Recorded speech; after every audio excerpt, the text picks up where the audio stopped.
Hello and welcome guys, ArmaganVideos here, and today with a new tutorial about a flat design dot animation within Cinema 4D. And well, I've got inspired by this guy right here, Mark Pearson, shout out to him. He creates this series of dot animations on Dribble, and well, I've just went through Dribble and saw them actually, so I've seen this one right here. As you can see, looks pretty great. Looks flat actually, and well, just by now I've actually seen that he has uploaded this Cinema 4D file, but I've just seen this one right here, and yeah, I've went into Cinema 4D, recreated it by myself, found several ways to actually create this, but I'm of course going to show you the most easiest one. And we're also going to create this motion blur that you can see right here, and yeah, everything within Cinema 4D, although I would suggest to create this motion blur actually in After Effects, because then you have more, it's just safer to actually create this in After Effects. So the actual render that you're getting out of Cinema 4D is very clean and unedited. Motion blur is actually for post-production.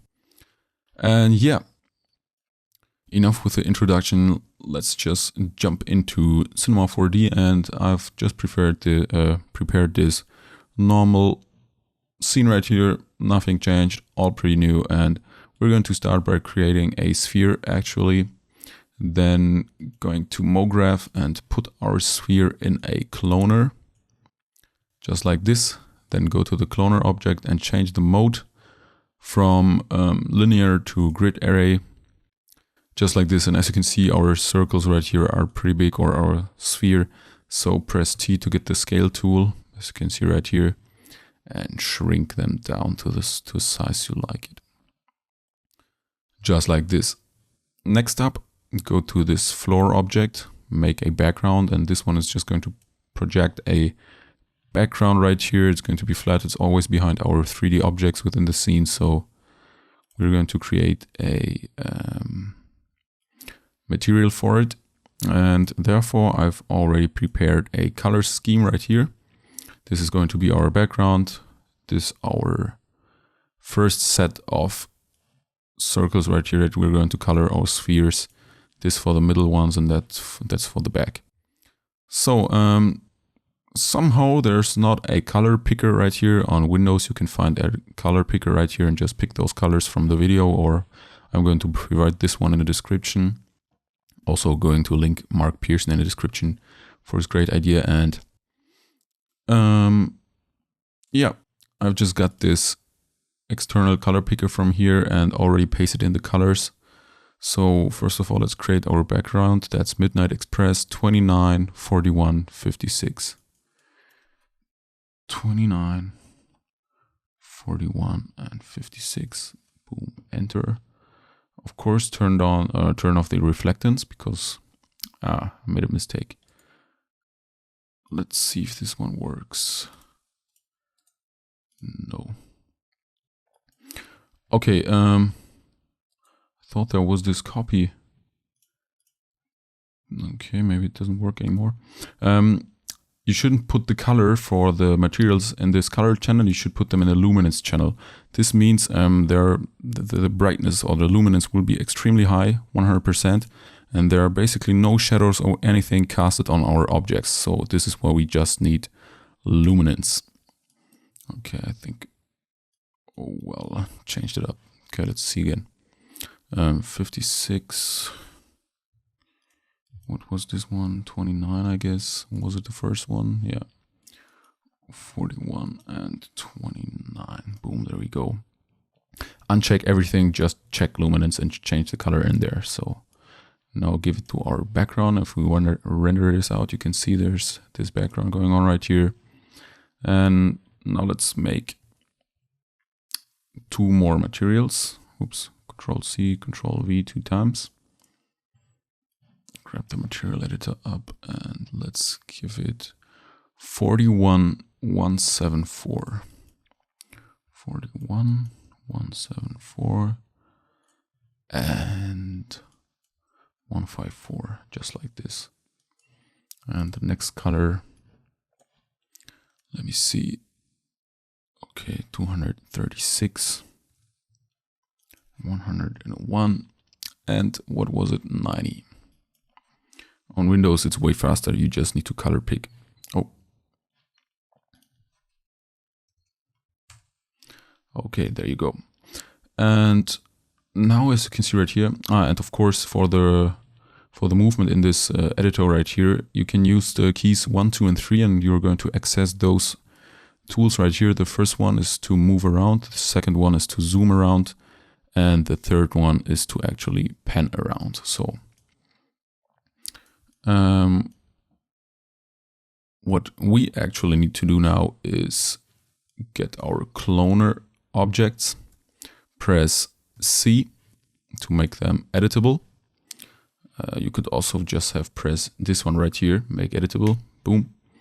And now what we need to do is press 0 to get the rectangle selection tool. Select our first circles right here. Whoops. Oh, what am I doing? Pressing the wrong button.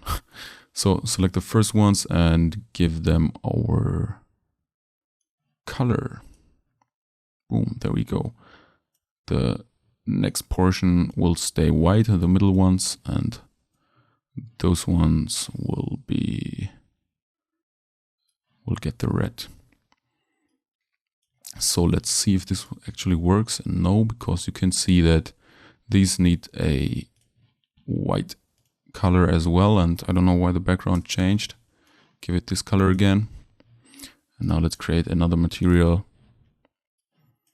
Turn on the reflectance, the color, turn on the luminance 100%, and give it to the middle ones. Select them. Oops. Boom, there we go. And yeah. Okay, now what we need to create is, or what we need to change next is actually our render settings. I want a rectangular size.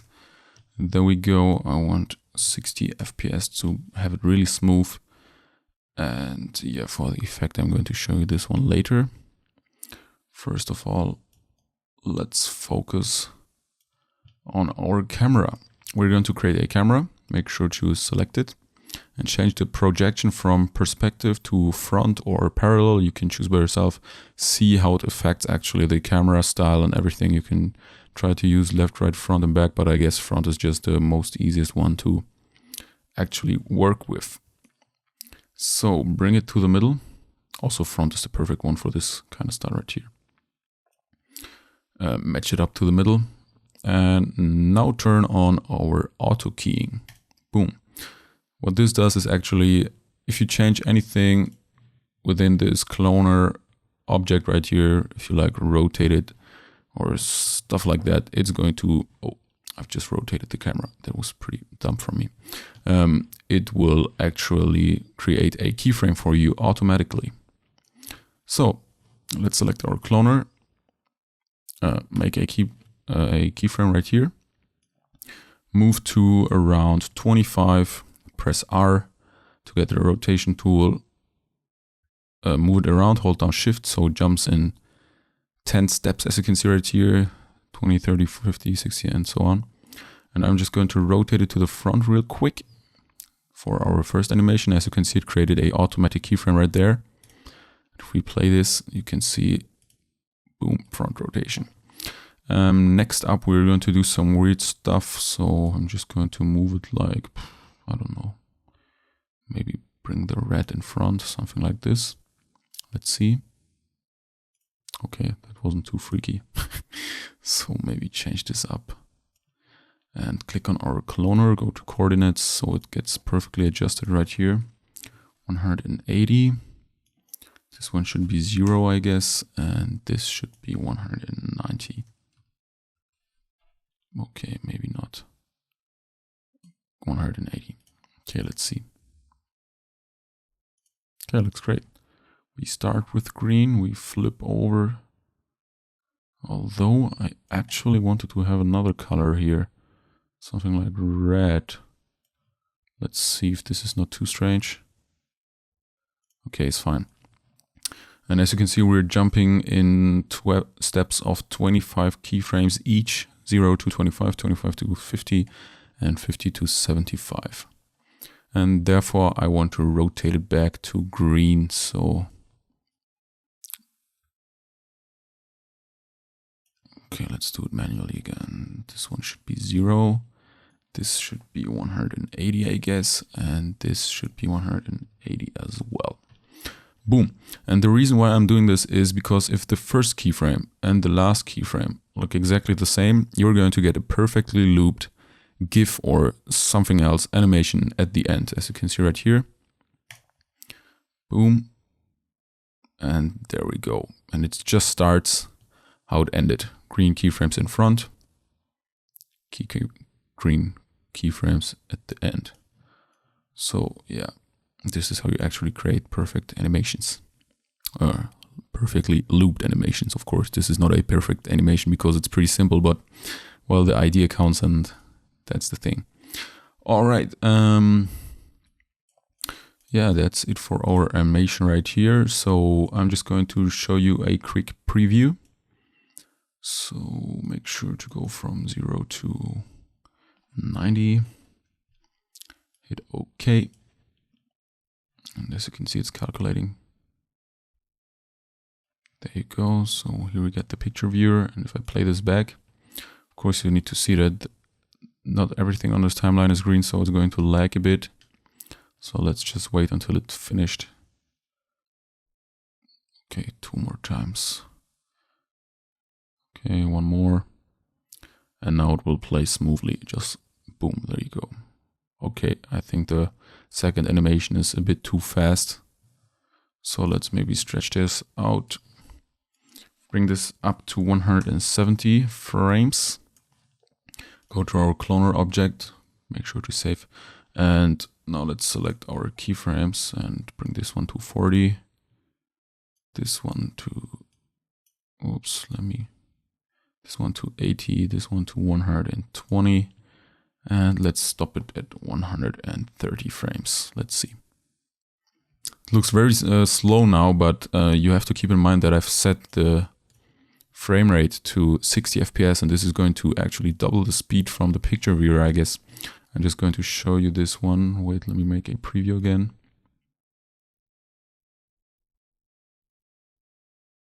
There we go. Now, of course, I need to adjust the frames from 0 to 130 right here. And yeah, I think you got the idea. So for the motion blur that I've promised in the beginning of the tutorial, you just need to go to Effect, Subframe Motion Blur, and I'm always turning off anti-aliasing restriction because the subframe motion blur is actually going to create its own anti-aliasing kind of. So I'm just going to turn this off because we use the anti-aliasing from right here. And I'm not going to create a preview right now, or I'm going to speed it up because this is a bit of render, it affects the render times. And therefore I'm just going to turn it off, but I want to show you how to create actually a GIF animation out of this one right here. So I'm just quickly going to make a preview again. Of course, you can render it out with normal settings like making it high resolution. And I'm just going to save this out real quick. Animation, QuickTime Movie, options, and we want 60 FPS, best H.264 for the codec. Boom. And here we want to crank this up to 60 as well. And we want to go from 0 to 130. I don't know why I put it to 90 right here. That's weird. But of course you need to change this to 130 again in the settings right here. I've just didn't do it right now. I just want to show you how to create a GIF out of this one right here. So I'm just going to save it to the desktop as a preview. Now I'm going to open up Photoshop. Let me just quickly import this. Preview. There we go. And as you import this one, you should get this timeline right here. If you don't get it, go to Window, Timeline, and turn off sound if you have any. Loop playback resolution 100%. And if you play this back, you can actually see our animation. Looks pretty slow though, but as you can see, it's limited to 50 FPS right here, and now it's fast. So maybe actually too fast even. You can change the speed of it. Where did we have it? There was a little setting. Ah, right here. Kind of hidden. This little thing right here, you can change the speed to like 50%. Of course, this will affect the frame rate. That looks pretty weird. So you should do it perfectly in like Cinema 4D and you won't have this problem. There you go. But next up, you just need to press Command Alt Shift and S, and you're going to get the Save for Web dialog right here. I'm going to show you it by going to File, Export, Save for Web, and make sure to select GIF. Go from looping options to forever, from once to forever, and GIF. Let me just quickly see if everything is set up well. Yeah. And all you need to do now is actually save this out as a GIF. Let me close up everything right here. And if we now open Safari again and bring in our GIF, boom, there you go. Yeah, of course, it's cut right now, not a perfect animated, not a perfectly animated or looped animation, because I failed to set this one from 90 to 130, I guess. Let me just quickly see. No, 130, so what's wrong in here? Ah, I know what's wrong. The preview was set to 90 and not 130, just like this. Boom. Just going to create it real quick for you again, guys. I don't want to make it perfect. Did I just say don't? I want to make it perfect. Okay, there you go. We start with greens, end with greens, so this one should be perfect. We save this out again real quick. Let me see, is everything set right again? Options. Make it H.264 again, 60. 60. Okay, preview, yes, override. Okay, was unable to write, there was a mistake, so a failure. But I guess you get the idea, guys. And of course, as a little suggestion for you, you're not limited to MoGraph Cloner to set this one to grid array. You can also make it like radial or linear. And for example, radial, you can put in some spheres again and animate the start angle or the end angle and get some pretty great flat animations again. And you can really do a lot. Cinema 4D is just not limited to 3D animations. You can also do a lot of 2D stuff in here. And by using this little trick right here of giving the luminance channel 100% and a color, you're going to get flat looking colors. And a little trick right here to remind yourself that this is just a plain color for the background or something like this is right click, change it to plain, and you're going to get this look. And another tip I want to show you for animating something like this is by using the timeline window, timeline dialog. As you can see, mostly people are just using this basic keyframing timeline right here. And the keyframing will be linear by using this one right here. But here you can adjust even more. As you can see, we're going to rotation because we keyframed our rotation, and make sure to turn on the F curve mode. And here you can actually see what is going on in that timeline. Let me just drag this. As you can see, pretty basic right here. And if you're familiar, or these tools right here should be familiar to you if you're using After Effects, because we have ease in, ease out, and soft. And you can drag those handles from the anchor point to actually change the behavior of the animation right here. As you can see, if I make it like this, there won't be any stop between the animation right here. It will look really weird. Oh, it looked actually great because we go in, And because we go down here, it's going to look like a little twitch back or something like this. As you can see right here. Well, let me just get rid of this. Oh, looks pretty great. Didn't thought of this one. Okay. But as you can see, I can make another tutorial about this whole timeline thingy right here because it's really extensive. Or not extensive, it's like really, I think extensive is the wrong word. It has a lot to offer, and yeah, if you want full control about keyframes and your animations, use this window right here, get familiar with it. It's really important.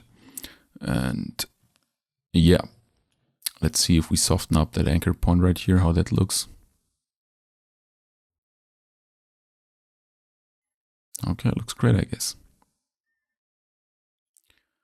Alright guys, that's it for the tutorial. It's not as long as the other ones, but I think you've learned a lot if you didn't know this one. And yeah, I hope you enjoyed this video. Leave a comment, like and subscribe, and suggest me some new tutorial ideas, because right now I have holidays and I've got plenty of time to actually create those tutorials for you guys. And yeah, see you in another video. ArmaganVideos.